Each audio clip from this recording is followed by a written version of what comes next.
welcome to the Archie Luxury channel. Today I'd like to go through an interesting article I found on the internet. This was from a forum about 10 years ago, believe it or not. And it was a posting that I printed out because I thought, geez, it really it picks a bone, and I think there's some truth in it. So this was a posting. So let's go to it. Okay. This was called "What is the saddest watch story you've heard?" Okay, and this was he posted this article after confirming that a recently advertised expensive present for about half off really being an unwanted wedding gift. I couldn't help but wonder if the couple really needed the money or was simply so rich that yet another present was a real pain. I should live so long. But it brought to mind another watch story that I find sad. A good friend of mine and his wife asked for my assistance in finding a good, read cheap, local watch store. The wife wanted to buy him a watch for an anniversary present and had been trying to get him to pick one out for 5 years. As I was querying them on what he wanted, oh my God, a Cartier Must 21 two-tone quartz, I mentioned that he was really meant for a nice Patek at his age and station in life.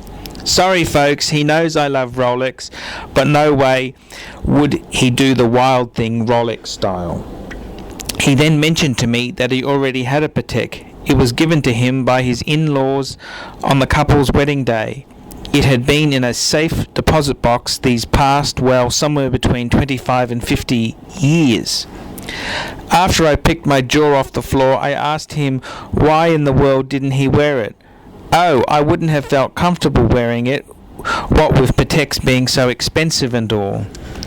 I did get him to promise to take it out of hiding and have it cleaned and oiled by Patek, and then teased him that now he would have to buy another one so he could give a new Patek to each of his kids. But the idea that a watch meant to be worn, to make a statement about the sophistication of the individual wearing it, to give a positive success signal to the people who make or break your working career, instead lying dormant and hidden away. Well, the old adage about not hiding your light under a bushel comes to mind.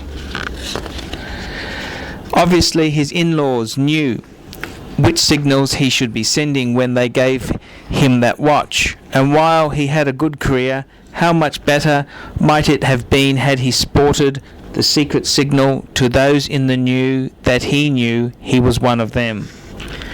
I think it is a waste of any good investment not to use it, and while that particular Patek will be cherished by the family in remembrance of that special day for generations to come, its instant promotion from thoughtful wedding present to pedestaled icon without ever seeing a day's work in its intended purpose of useful business tool can't help but bring to mind the sad limit what might have been. That's my sad story, and I'd love to read any similar experiences that you would care to share. So that was quite an interesting post. But I must say, the follow-up to that forum posting was actually quite probably another interesting posting. So without further ado, I'll read you the reply which came in, and it was, I too have a Patek I never wear, but I doubt that wearing or not wearing a Patek would do much for my career at this point. Somehow your line of reasoning does not sit well with me. The idea that the watch that you wear is going to have a great deal to do with your rise or failure to rise through the corporate structure.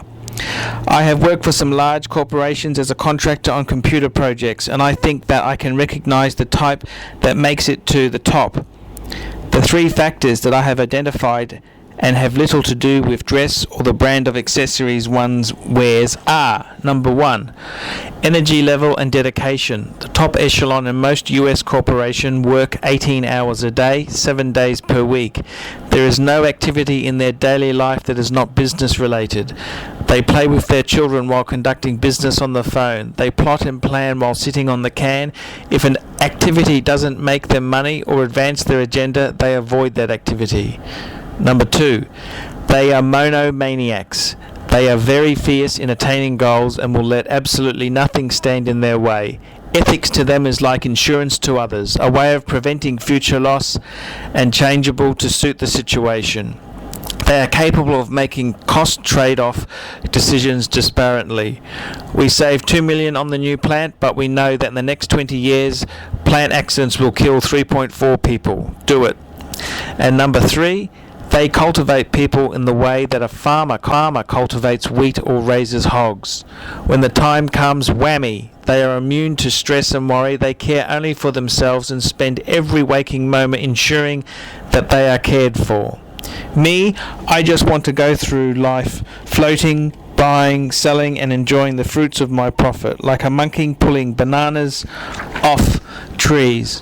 Unfortunately, the bastards I have described above would pack me off in chains to the zoo and sell my bananas to United Fruit. I think that I will pull my Patek out of the safe tonight and look at it, just for the hell of it. And that was a reply to the original posting. What is the saddest watch story you've heard?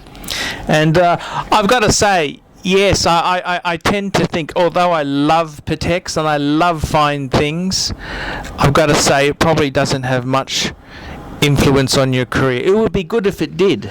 It would be really good. I mean, it's but I think most of the things that I've also seen in the corporate world don't really have much to do with the brand of accessories one chooses. But yeah, it'd be good if it did. That's all I can say. But there you go. That's a interesting posting that I've had there.